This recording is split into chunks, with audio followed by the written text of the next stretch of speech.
Jonathan, are you muted? I do apologise. I still have my microphone muted. I do apologise. I said, wasn't that lovely and seasonal? That was quite wonderful. Yeah. It's It's a reference to a classic BBC drama series from Check's Notes 40 years ago this year called The Box of Delights. And anyway, for some of us of a certain vintage, it's just a classic show. So anyway, that's what we tend to do this time of year. Anyway, how are you, Chris? How are you? I'm pretty good. I'm plugging away on some projects as much like time that I can get in.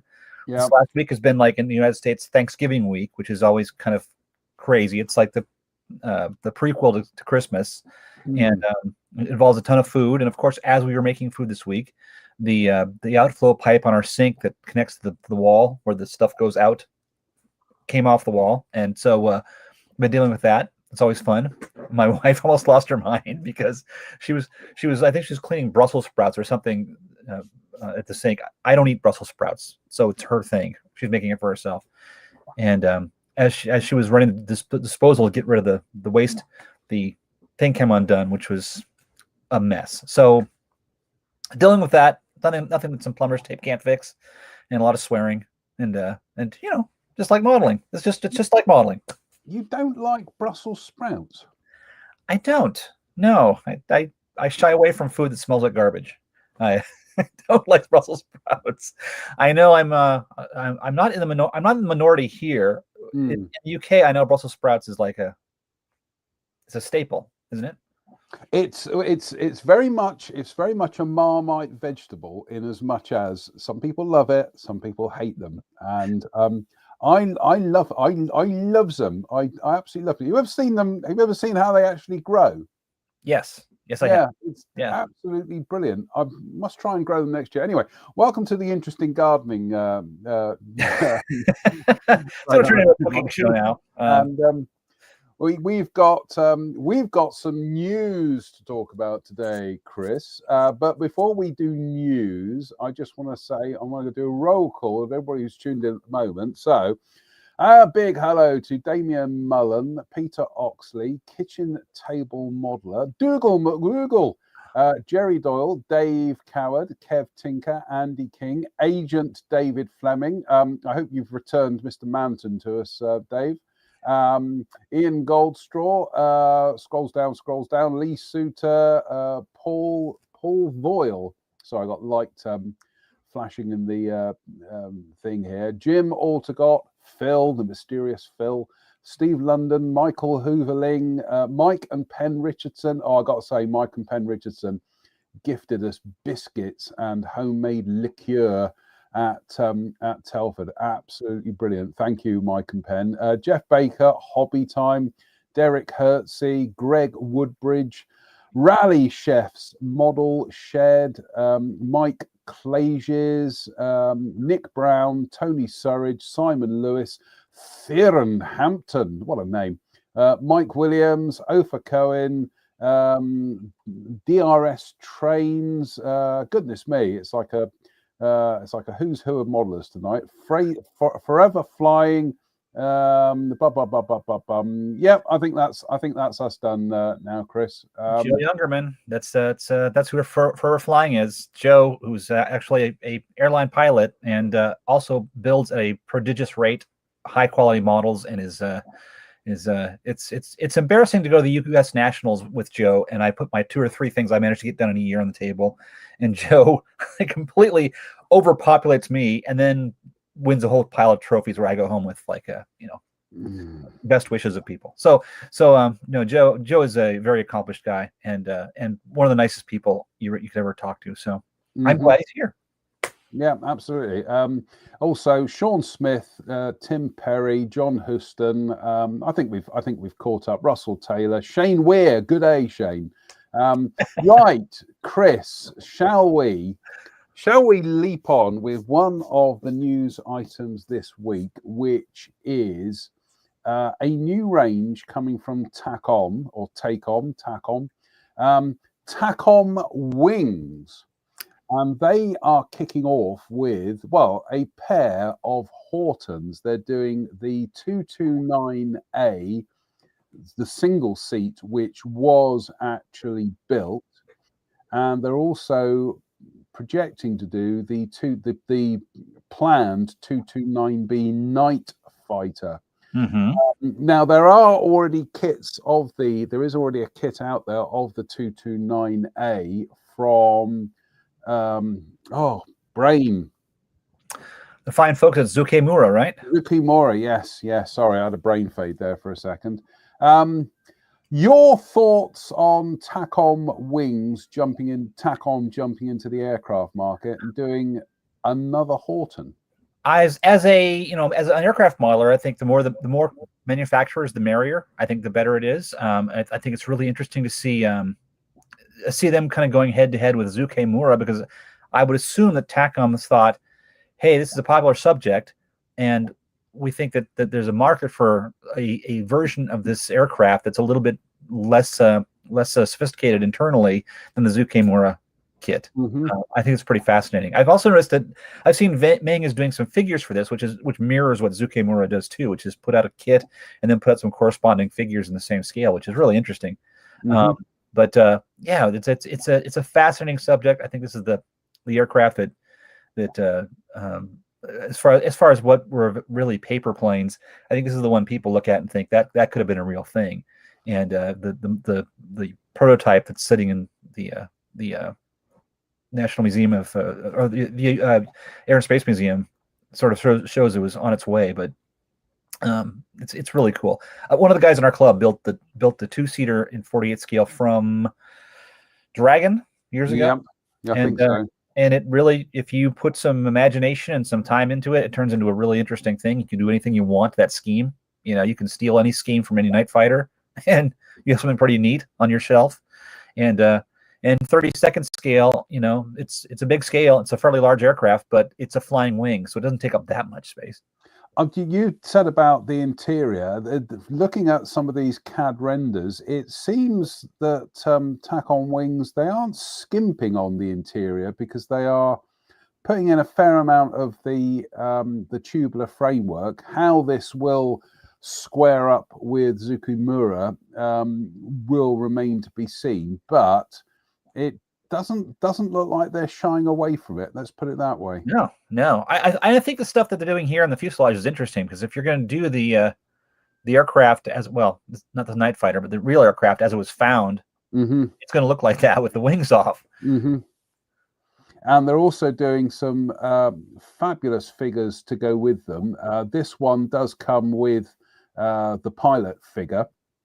In fact, we'll come back to the figures in a moment. But yes, they are planning on doing the very real 229A, which was captured by the Allies towards the end of the Second World War. But they're also going to do the 229B Night Fighter. This was a projected variant. As you say, Dragon have done it in 48 scale. In fact, I've built that kit, and it's up in the attic somewhere, waiting to be finished 30 years later. It's all painted and everything, but I know I'll have to try and dig that one out. But yes, flying wings are always going to be a popular subject because of the kind of like the lineage that we have these days with things like the B2 and the B21. So they've just massively ahead of their time, the Hortons, weren't they? They sure were. Yeah, it's interesting to see how this influenced future designs, and actually all the Horton Lippish work influenced future designs around tailless aircraft. It's fun to compare these to what Northrop was doing at the same time. They had aircraft that were flying wings or nearly flying wings, like they had a bomb. I think it was the JB-1. I mean, that's a Loon, but they had a flying bomb that was a little bit like this, but a little bit smaller and a little bit less refined. But they're great subjects. They really capture your imagination, and like I said with the 229B, it really is an imagination exercise. You can put any scheme on there you want. You can figure out how would they have put Defense of the Reich bands on a flying wing. There's all kinds of possibilities with this aircraft. The other, as I say, with these kits, Takom Wings, they give you a single pilot figure for the single CA. Then they give you a pair of air crew for the B, and these look to have been 3D, been scanned. Whether these will be injection molded or 3D printed remains to be seen. Be interesting to see how they do the helmets, because they're indicating here that they are going to provide a clear helmet for these figures, but obviously in 32nd scale, it's going to have to be very thin, isn't it? Yeah, but extremely neat. I love that old timey space helmet, pressure suit helmet look with a all around clear helmet. So although ironically, these kind of helmet designs, I do believe, haven't NASA started to go back to looking at clear fishbowl designs again? Yep, they sure have. Yep. They're also doing in 1/16 scale, which is very popular now. They're doing a limited edition pilot figure as well. I don't know how familiar you are in the States with the character Dan Dare, but he was a popular comic strip in the 1950s in the UK, and he was billed as the pilot of the future. And this is straight out of Dan Dare. This is but yes, I'm not somebody who's very interested in doing 16th scale, but this certainly does pique my interest, because as a standalone figure, yeah, I could go for this. Be interesting again to see how they are going to do that fishbowl helmet. Yeah, it's a challenge. I'm wondering if I'm wondering with 3D printing technology, if that's and some new materials that can print in clear. I wonder if that's a better way of approaching it these days than trying to find a non-obtrusive seam on a two-part clear dome that's got that kind of undercut type, that wraparound style to it.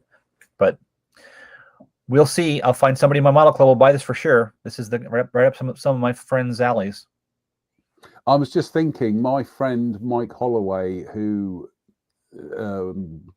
used to do, still does, I think, reheat models. He was doing large scale figures like this. Goodness me, going back 30 years ago now. And I was hoping he was actually going to be at the Bristol Model Soldier show at Nailsy today, because I was going to talk to him about this, because I think this is right up his street. But yeah, as a standalone figure, like I say, 16th scale, not something I'm terribly interested in, but this I could go for. Yes, I like this, and as you say, with the A, you are. No, I'm not going to say limited by, but there is an example that you can follow. So if you want to do something close to how it was found in the factory at the end of the Second World War, then there is a kind of template you can follow. But with the B, yeah, that's pick your favorite Luftwaffe bomber scheme, Luftwaffe night fighter scheme, and apply therewith. Yeah, that's really cool.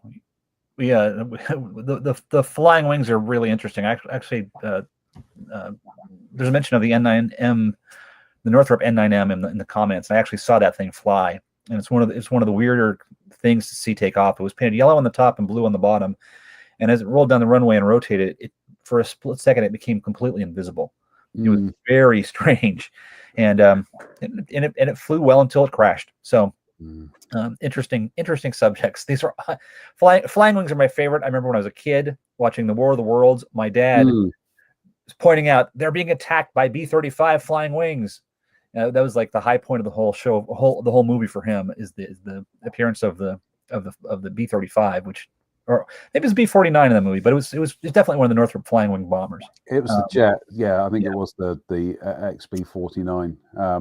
But yeah, that's always had I've always had a soft spot for it, and I'm just glad to see more attention paid to these things. Mm-hmm. I know there's the line. That's one of my favorite films, incidentally. I was going to say George Powell's War of the Worlds, but I do think it was directed by Byron Haskins. But there is just that line when they're gonna drop the A-bomb on the Martians, and one of the characters says, they're using the flying wing. And but I tell you what, we'll talk about this another time. But goodness me, that War of the Worlds film freaked me out as a kid. Still terrifies me to this day to some extent. Right. Other news. The other news item we have got today, and this is from IBG, and they are teasing mysterious aircraft spotted, small scale, large kit, 1/72nd scale, 100% new molds, announced in 2 weeks, landing in stores in the end of January. That's it. That's all they're teasing. So we'll throw it out to the viewers tonight. But yeah, small scale, large kit. Goodness me, Chris, what could that be? I don't know. That's a really great, a really broad subject of things that could be out. I mean, I've seen people talk about needing something like a P2V Neptune. I don't think so. I just don't see it coming out of IBG. So I'm wondering if it's a larger European aircraft, a Halifax. That would be great. Something like I don't know. There's just so many possibilities. I think you've got to look at what have IBG done in terms of their range. What subject matter have they delved into, and is it gonna follow that same curve? Yeah. Well, the recent stuff has been beautiful, and I'm pretty excited to see what they do with something with more than one engine. I'm assuming it's not a gigantic single engine aircraft like a Guardian or something like that. But yeah, there are still so many possibilities out there, especially multi-engine. David Mummery says, will it be a 1/72nd scale Spruce Goose? Yeah, nice idea, but no, I don't think so. Russell Taylor, he thinks Halifax. Dave Fleming says B-21 Raider. Okay. Craig Sargent says B-36. Russell Taylor. Second time he said Halifax. Bren Stratters says, good evening. How about a Messerschmitt 323 Gigant? Derek Hearsey, I've got the wrong glasses on. C5 Galaxy. And Mike Williams says Junkers 52 3M would be my guess. Do you know what? That's not a bad call, actually, Mike, because if we kind of do the wibbly wobbly effect, when was the last new tool Junkers 52 and 72nd scale? It would either have been the Italeri kit or the Hella one. Mm-hmm. Late 70s, mid to late 70s. Either one of those has got 35, 40 years of road behind it. So yeah, that would be interesting, and a creative way of handling the corrugations would be appreciated. Yes. Well, we've seen how Mini Art have done that with their little was it the Junkers D21? Yeah, I think so. I think so. Yeah. I think the thing about with any of these corrugated aircraft, it's fine. You can do the fuselages, but it's when you get to the leading edge of the wings that unless what do you do? Yes. So anyway, there we go, folks. That's the news for this week. So we have a confirmed two new subjects coming from Takom Wings, and we have a mystery subject coming from IBG. Oh. So 2 weeks. Yeah, can we just? I can barely wait. I love the idea of teasing people with a vague idea of what it might be, and just letting it float around for a while. And it's actually a great way for IBG to do some market research too, to see what people are guessing that isn't what it is, but they clearly want. Yeah, absolutely. Now, in just over 2 weeks' time, dun dun dun, we're going to be in the Christmas season, aren't we, Chris? Yes, we are. Look at those lights behind you. I know. Look, isn't it seasonal in here? I don't know about you, but I got all my decorations up middle of November. I came back from Telford and I just thought, right, here we go, brighten the place up a bit. I just started sneaking them up the last couple of days. My wife is kind of holiday season adverse, so it's like one thing sneaks up at a time. Like the nativity scene shows up, and then suddenly there's Santa Claus and Santa Claus and Rudolph the Red-Nosed Reindeer and Yukon Cornelius over here, and mysteriously the Advent calendar goes up, and it's over a course of about a week.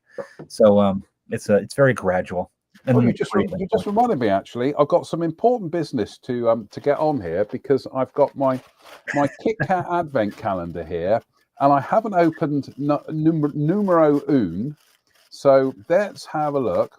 I know this is what people have tuned in to see, a 57-year-old man who hasn't grown out of having Advent calendars. Oh, it's a nice little star. Isn't that lovely? I've got a couple, actually. And what's the chocolate? Oh, it's a little bunny rabbit. So, well, yeah. Cheers, Chris. Very nice. That's great. Yeah. So I've got my daughter. I think every year she gets 2 or 3 Pokemon kits, the Bondi Pokemon kits, which if you've ever experienced them, they're the kind of things where I'll buy one for her at a model contest, and by the time the contest is over, she's got it built, and it's sitting there ready to go. So they're great for kids her age with with maybe, I honestly think she's really good at modeling. She can use the airbrush, she can dry brush and put on washes and all kinds of things like that. But I think she's at that age where she's a little bit rebellious about doing something her dad likes. So the Bondi thing is perfect for her. And yeah, she gets a couple of those, and she's got some Star Wars things waiting to be built over here. So Christmas is always good for her as far as that goes. She gets more models than I do.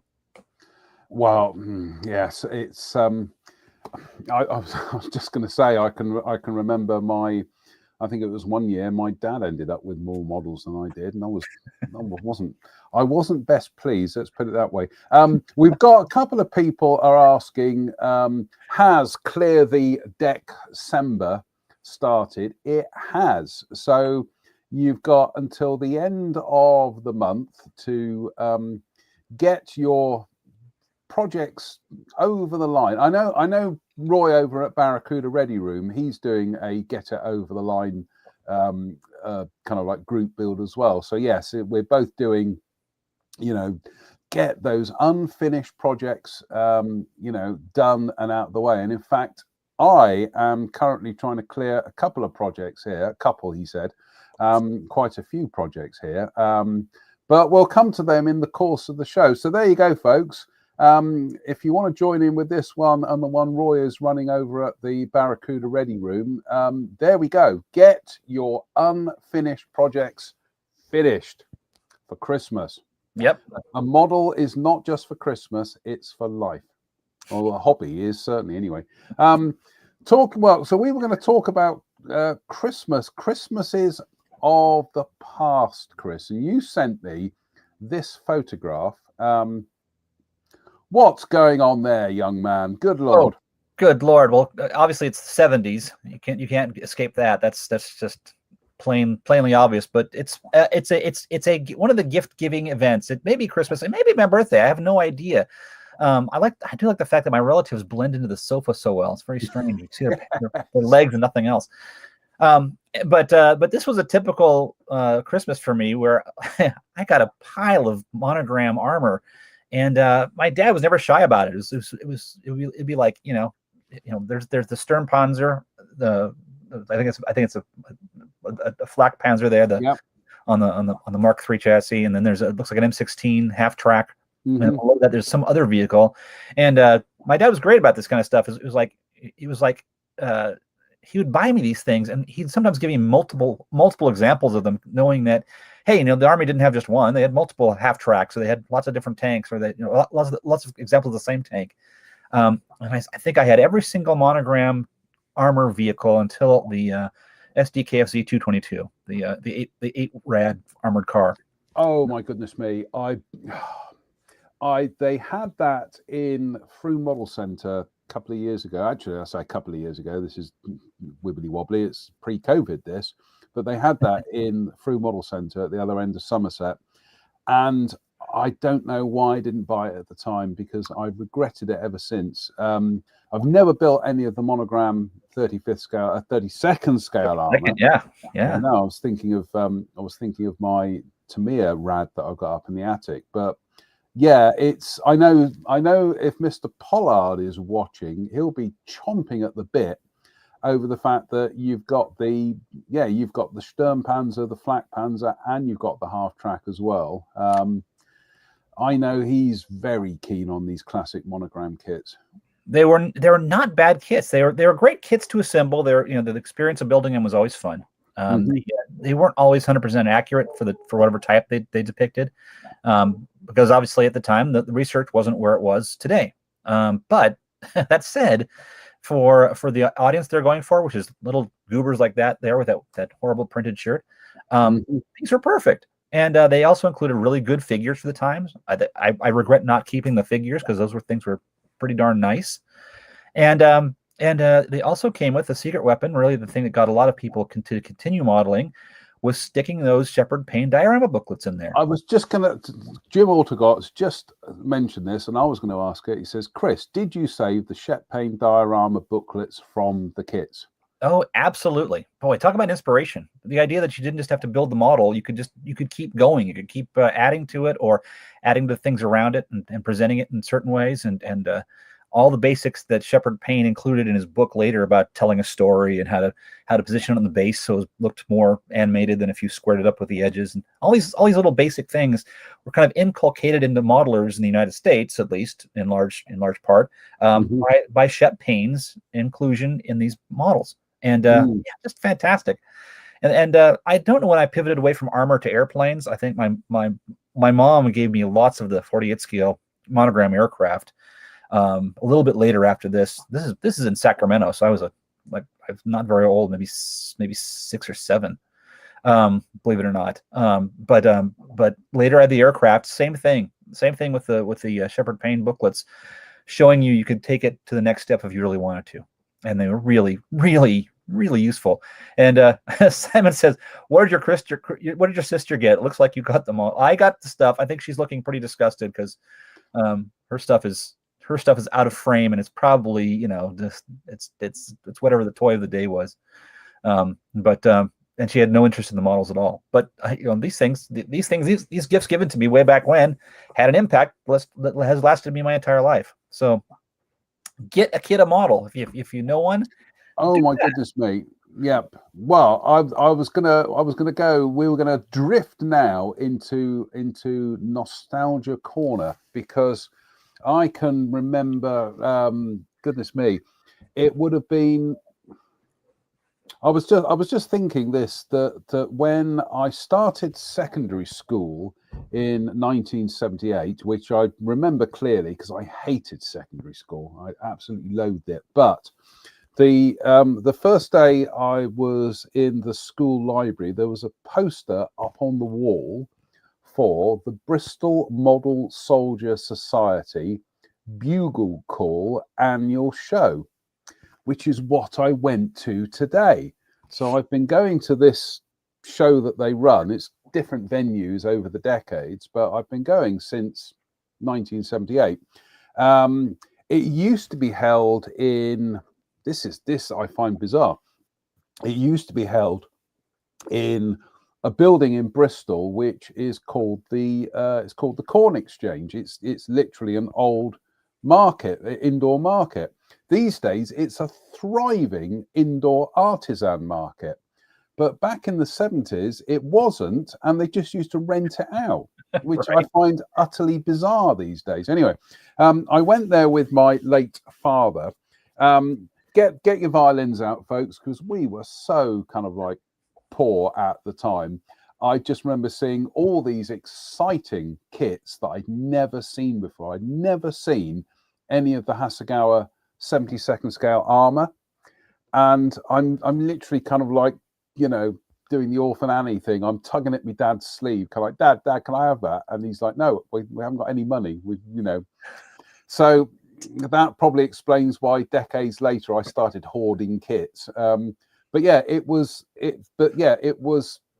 Bristol Model Soldier Society show back in 1978. Goodness me, 30th of November, 1978. I remember that distinctly. But in terms of Christmases, well, Chris, what were your most memorable modeling Christmases?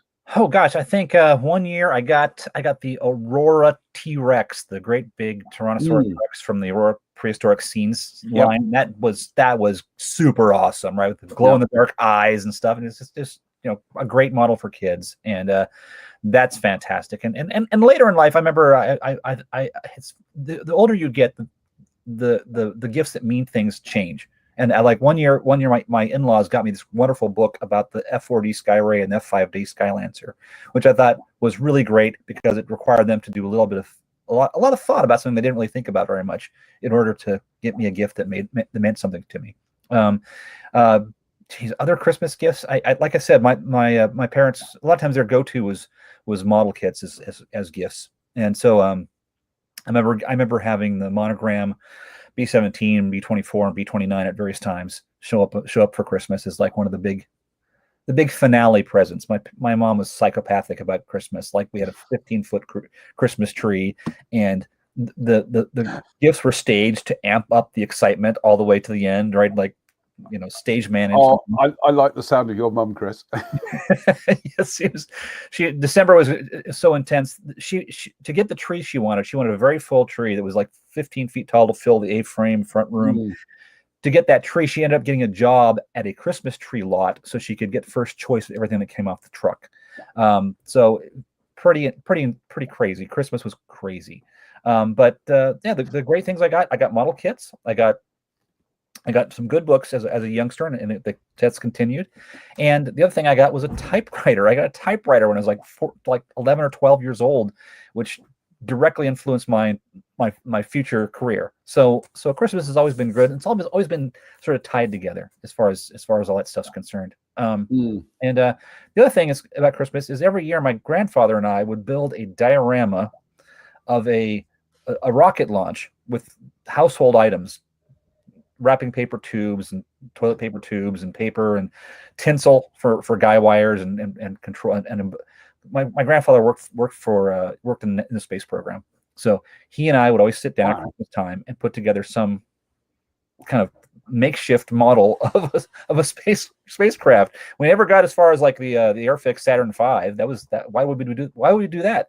We don't have to. We've got a styrofoam launch pad, some packing material left over from some gift. We've got the toilet paper tubes, and then the wrapping paper tubes of various diameters for the stages. Yeah, so we were doing this kind of real basic folk art modeling, just for fun, together every year for holidays. Your introduction to scratch building, wasn't it? Pretty much, yeah. The idea that you can look at anything with different set of eyes and see something that fits what your project is, if you are creative enough. Very much how visual effects designers used to work. They used to go into hardware stores, pick up something, kind of look at it and go, actually, if you turn it that way, it's a spaceship. And that's how it was all done before computers took over. He said, try not to sound like a bitter old man, but what were your Christmas memories around models, John? Well, I remember, goodness me, I remember round about 1979-ish, which still feels like the recent past, but and I was in we've got a big department. We used to have a big department store in Bristol called Debenhams, and at the very top, the top floor was was a Hamleys toy store, so it was like a franchise toy store. Anyway, we were in there one year, and Dad must have had a bonus because I saw a Tamiya M3 Stuart, and it was under £1.50, which at the time a lot of the armor kits were around the £3 mark. And I kind of put on that doughy-eyed kind of look and kind of went, Dad, can I have that? And he went, yeah, go on then. That was my first 35th scale armor kit. And that was also the year I got my Humbrol modeler's airbrush, which is being charitable to it, because essentially it was like a Badger 150. So it was an external airbrush, an external spray gun with the big glass pot underneath and that. But I can remember being upstairs in my workshop that Dad had built for me, and that first experience of frostbite from the spray can. It was the Humbrol modeler's airbrush. Goodness me, that first touch of frostbite, and then spraying this M3 Stuart with desert sand, waiting for the clouds of vapor to disappear, but then looking and then suddenly going, oh my goodness me, there's not a brush mark in sight. And that was it. I was hooked on airbrushing. It's so fun. My first airbrush was a gift from my mom. I may have been 20 or 21. But I got the go ahead to get an airbrush. I think she just gave me the money, and I went down to D&J Hobbies in Campbell, California, and I picked out a 110 horsepower compressor and I think a Pache VL. And the guy behind the counter, Al Ernat, he sold it to me, but he wouldn't let me leave. He said, here's how you take care of this. Here's how you mix the paint for the right consistency to spray. Here's how you clean the airbrush. That's really the secret to keeping the airbrush working for, the way you want it. And he just gave me this, probably about a 45-minute course on care and use of the airbrush. And to me, that's you can't get that from a mail order these days. You can't get that from an internet site. That was a nice gift there by itself. Mike Williams says, one of my earliest Christmas modeling gifts memories was the then new tooling Airfix 72nd scale Vulcan in that awful Palatoy era boxing with a photo of the model on the front. I built it with my dad using Humbrol liquid poly for the first time. Yeah. Goodness me, this is turning into nostalgia night tonight, Chris. But I remember my dear late uncle Roger, and he introduced me to Humbrol liquid poly, because at the time I was using tube glue. And we were round my grandparents one weekend, and he just said, he just handed me the stuff and said, try that. And that was revelation. It was just like, oh my goodness me. I hadn't, I was still brushing it on surfaces and joining. I hadn't yet caught on to capillary action and all that kind of stuff. But suddenly using Humbrol liquid poly 76, I think it was called. Again, it was one of those kind of modeling epiphanies where you suddenly think, I know nothing about this hobby. Yeah. No, I think around the holiday time, my uncle Alex Todd came out to visit from Hawaii. Not my actual uncle, but he's very close to my dad, right? Yeah. And I got for Christmas that year, I got a Cylon Raider, the spaceship from the original show, which tells you what year this was. Yeah. And he showed, hey, if you get some of this dirty thinner and brush it on the model, look what happens. This wash thing that I never even heard the term wash yet. He said, dirty thinner out of the bottle with a little bit of dark paint in it. Look what it does. And again, it's like, boom, wow, I never even thought of that. But it's fun to connect those to the holidays and that time. Just people getting together, and it's nice. It's nice that you have relatives who care about what you're interested in as far as your hobby is concerned. Yeah, Rob Monfee, Rob being a Bristol boy, he says, my first kit from Santa, in Debenhams, Bristol, about 1976. Douglas Dauntless. Yeah, that would have been Hamler's at the top of Debenhams, Rob. And Dave Fleming says, wouldn't it have been Britfix liquid poly? Yeah, it was that Humbrol. They kind of rebranded all their glues as Britfix, some kind of patriotic kind of thing that they did. And Steve London says, my Uncle Al, or Uncle AI, you got to be careful these days, ex-RAF Scampton, bought me the Airfix City of Truro steam engine, and that was it, although it was the only train I ever made. Now, one Christmas, goodness me, it might have been the Christmas when I got my Airfix Modeller's Toolkit, and the Airfix Modeller's Toolkit consisted of a in fact, I think I've still got the knife here somewhere. Look at that. I don't know if you can see that. That is the original. Actually, I don't know why I'm doing this. Let's just go down to, I'm just seeing if I can switch down to the, there we go. Look, it says Airfix. And that's the first modeling knife I ever had. It's pretty knackered these days. But yeah, it came in a set with a pair of tweezers, an emery board, so like a sanding, what we would call sanding sticks these days, but it was just like a beauty nail emery board. Tube glue, knife, tweezers, and I think that was it. And oh my goodness me, I felt I'd arrived as a modeler. I finally had a proper toolkit. And that Christmas was also the year 1979. I was bought the AMT Star Trek The Motion Picture Enterprise kit, which came with lights and everything. Jeez. I know. And this is the thing is I remember trying to build it and I just could not get the struts and the engine nacelle. I couldn't get any of that lined up. I'd love to have another crack at that because I feel like it's haunted me these last nearly 40 years that I need to have another go at that. But it's my favorite Enterprise design as well. But goodness me! And then I think then a year later,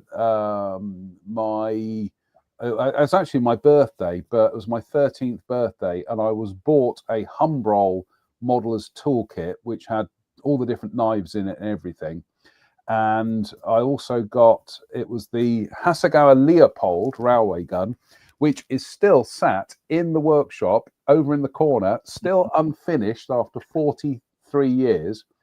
And it was also my father bought me a record, and he introduced me to a British comedy actor called Tony Hancock.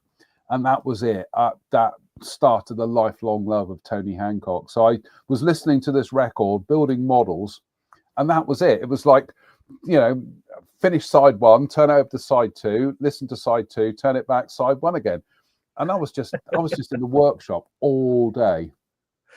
Did you ever reach a point, Jonathan, where you stopped getting models as a gift, but people started asking you to build models for them to give as gifts to people? Because it happened to me with a Star Trek or a Starship, or I think it was an Enterprise. I can't remember which one it was, but my grandfather wanted me to build one for my father, who was really into Star Trek, and so he prevailed upon me. Meanwhile, my father wanted me to build a B-25 for my grandfather, who had been he'd flown on B-25s. He was never a crew member, but he'd flown on during the war. So suddenly I became the gift fulfillment center of the company, or the family, where it was like, here's a request. Can you have this done by December 25th? And I don't think the Starship ever got finished. The B-25 was a little bit easier to put together than the Star Trek Starship, with those booms which never quite fit properly in the hull, and you have these dangly engine pods. So But yeah, it was interesting how I've been asked many times to build models for people to give as gifts. No, I never got that because at one stage my parents, for some reason, decided, well, goodness me, you're now in your teens. Aren't you a little old to be building kind of plastic toys these days? And I'm like, no. But yeah, I'd start getting kind of like serious gifts, like a boombox and things like that. And the boombox, I just used to sit and listen and build models and whatever. But yeah, it was. Yeah, it kind of faded out, and then of course what happened was school, and I suddenly got into music and playing guitar and things like that. Modeling did kind of drop off a little bit, but we'll talk about this another time because 1984, despite what Orwell said, that was my rebirth as a modeler. Right, I'm just going to look here at some of the comments. Theron Hampton says, one Christmas, I'm trying not to do George Michael here. One Christmas, I got the Monogram 72nd scale B52. I remember how excited I was. Craig in New Zealand says, biggest one I remember was Revell Cutty Sark with vac form sails and injected pulleys and twine for the rigging. Oh my goodness me! I think as a kid, if I'd been bought like a big sailing ship, I would have passed out on the spot. Quite frankly, the thing is, Chris, is my budgets by and large were dictated by Airfix Series 1 or Matchbox Purple Range stuff. Yeah. So to get a 4-engined bomber, or even a twin-engined aircraft, was venturing into the unparalleled levels of excitement. Yeah. I remember when I got the B-29, I was just beside myself. Something that enormous. I think at the time that was the biggest model kit in the world. And several years later the B-36 came out from Monogram, but yeah, I remember the B-29 was so huge and just so intimidating for a youngster. Although I believe my sister got one of the propellers and was spinning it and throwing up the like a big helicopter, because you could spin it one way and it would float up in the air. So I had to get it back from her before she broke it. But yeah, it's for me it was a lot of things like I think there's a hobby shop near my dad's office, so we'd go over there and pick up one of the Matchbox armor dioramas. Oh, now we're talking. Yeah, and there you go. I'm all occupied for a whole day working on that thing, and yeah, it was good. Having family members who fed that is just super valuable. I think that whatever your kid does, if you can encourage that, you're being a good parent. Bang, right there. Yeah, absolutely. And hopefully, if my mum is watching, my mum was always very supportive of me with my hobbies. And she was also very supportive of getting me into art college as well. And there's the irony, is that I managed to forge a career where I'm combining everything I learned at art college with my hobby. So there we go. John Huston says, I can't recall my early Christmas model kits. However, my daughters used to take models from my unbuilt stash to open on the day. At least I knew it was a model I wanted. Andy King says, I remember getting an Airfix 24 scale Spitfire one Christmas when I was about 8 or 9, and at the time it was quite overwhelming. Just having a look. Paul Voyle says, I remember in 1978 getting the Star Wars kit of the X-Wing and Darth Vader's TIE Fighter. They were wonderful. Funny you mentioned the Battlestar Galactica kits, Chris, because I would have, I so wanted a Viper. And even to this day, I still want one. Yeah. They're all talking about the smell of tube glue. Yes, Dave Fleming, I can, by memory, still smell that glue. Oh, God, that tube glue is absolutely vile stuff. Scrolls down. Mike Williams says, I actually started a modeling club in primary school. Ooh, didn't last long. There's only 2 of us that took it seriously. And Steve Moore, goodness me, I certainly remember that Chips Highway Patrol motorbike, so much chrome. And I do declare, didn't it come with electronic bits to light it up in one release? I'm sure it did. Russell Taylor says best Christmas was the Airfix 24 scale Hurricane. Always wanted but never got the 24 scale Harrier. I would say out of the two, Russell, you actually got the better end of the deal, because the Hurricane is pretty easy to build. The Harrier is it's a bit of a bear.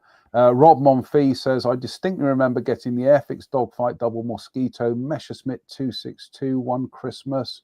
The memories are flooding in here now. Shane Weir says, my first model was an Airfix Buccaneer. I wasn't quite 6 years old. An older cousin built models, and I was so taken that his father, my uncle, bought me a copy of the then latest release. So that, strictly speaking, that would have been an NA39, I do declare. Dave Swindle says Airfix SRN4 present from grandparents. Oh goodness me! If I'd have got that, I would have run a marathon in record time. And Paul Voyle says tube glue, the main culprit for melting countless pilots and canopies, and also fogging countless canopies down the year. Chris, I regret to say we are running out of time. Now, as always, I am going to any other business. No, I mean, I think I can show you what my project has been. There's the There's the 42 Ford. It's 72nd scale. It's not got its wheels on, so it still qualifies for the clear the Dexmas. But last night I put on those little beams in the windows. There's some frames missing, and I put on the windshield wipers. I know you can't see. Is that the Tamiya kit? That is a Ace kit. It's 72nd scale. Ace. It's really dinky. So I actually stole the windshield wipers from an Airwaves photo etch set for the Gannett. Figure that one out. That's when you build enough of a stash, you start doing that kind of stuff. But if it works, it works. That's it. So and my friend, my good friend Roy Sutherland is apparently helping me with some masks so I can get the PV1 Ventura on the road, and that would be 2 for December. Seeing as I haven't finished anything all year, that'd be pretty good. Well, I am, bear with. I'm just going to go single view here because I am having a right old clear out of projects at the moment. So what we've got here, this is a little Hella S35 Suma, which was primarily built as a test bed for the AK reel markers. So even though I airbrushed the tan camouflage onto this, all the green was done with the reel markers, and the tracks were painted with the reel markers, and then the treads were picked out with the silver reel marker. Haven't painted the underside there, goodness me. And then so this has been sat in the workshop. It's all been deckled. The one thing I did do this week was I gave it a coat of matte varnish. And when in the matte varnish, I also added a couple of drops of, I think it was Tamiya sand, just to turn it into a bit of a filter. So effectively, what it does is it just tones everything down, and it takes all the kind of like I don't want to say brush marks, but yeah, literally like some of the marks from the marker pen. It just blends everything in. So that will get finished in December. I mean, you could argue it's finished already, but I just want to do some weathering on it. So that's that. Here's one that I started 5 years ago. This is the Dragon. How do they describe it? Armored quarter-ton 4x4 truck or something. Right. They can't call it a Jeep because they didn't pay any licensing on it. As ever with Dragon, the instructions and the molded parts seem to be an utter variance with each other, but we've got it painted now. And as you may have noticed, it's a bit shiny in some bits because that's where I'm going to put the decals on it.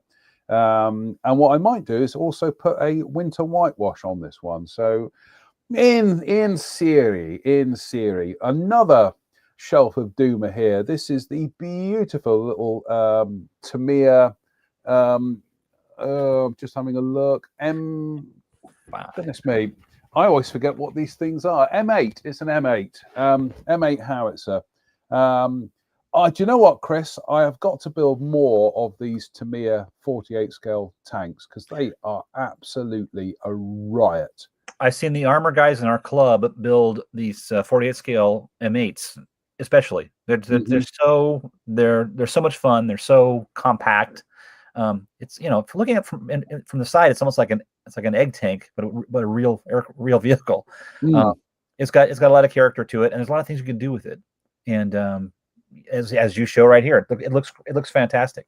I've always wanted to build the Tamiya 35th scale one. So yeah, so this is currently it's currently still got its shiny varnish on, and then I'll give that a sealing coat, then we'll put a filter on it, and then we'll get that one over the line.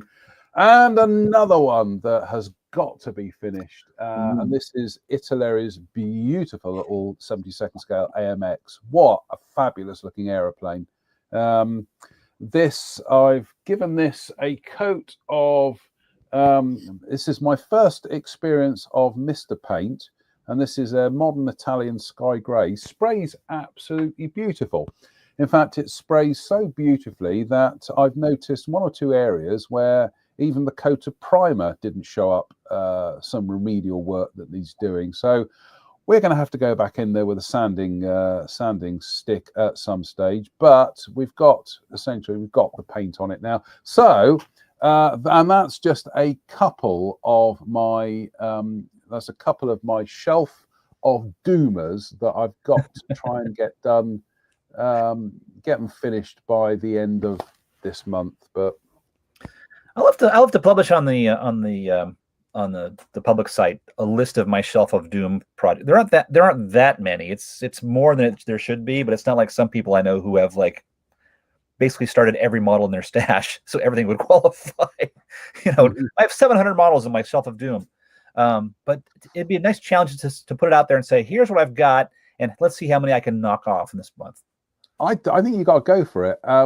Mike Williams says, one Easter, my late grandfather, my modelling hero mentor, got me a monogram 72nd scale F8F Bearcat in lieu of a chocolate egg. I was over the moon.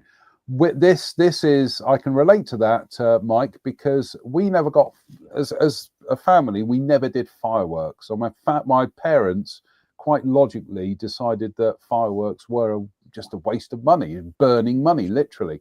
So we get gifts. We'd either get Lego, or one year I got an Airfix Avro Anson, and then another year I got the Matchbox Wellington. Oh my goodness me, that was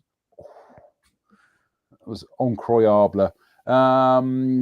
Simon Lewis says, John, do the 48 scale Tamiya M8 Greyhound. Love that kit. Yep. I would love to do the M8 Greyhound. I built the 35th scale one. Keith says, are you thinking of trying the hairspray technique on the Jeep? That's not a Jeep for the winter camouflage or washable white. Yes, I am. And it's going to require some careful masking. But yeah, that's the plan. And Craig Sargent says only 75% of them started. That's it, folks. I'm afraid. That's Chris. As ever, it is an utter joy to have you on the show. Well, thanks for sharing my morning with you and your evening with me. Well, any time, because as we trundle into the festive season, we'd certainly like to get you on for a couple more shows. So yes, and also just some more middle-aged men reminiscing about their Christmases of the past. So, but yeah, absolutely fabulous stuff. Folks, fingers crossed, we'll be back next Sunday for a Sunday service. Hopefully Drew will be back with us. I don't know if he's come back from Scotland or if he's still traveling back from Scotland, but we'll find out one way or the other. He's been up there gigging with Agent Fleming, so no idea what the state of their livers is like tonight. But Davis will be okay actually, because he's diabetic, so if he doesn't mind me saying that, he's got to be a little bit more careful. But no, they'll both be fine. They'll both be fine. So hopefully we'll see you next Sunday. We might do a pop-up live in the meantime. I'm hopefully going to do some updates to my Tamiya Panzer 1, which I'm still working on. So I've got round to painting that. So a big thank you to Mr. Christopher Joseph Buchholz. A big thank you to everyone who's tuned in tonight. Like I say, hopefully we'll see you again next Sunday. So until the next time, everybody, stay safe, stay out of trouble, and we'll see you very, very soon. So bye for now.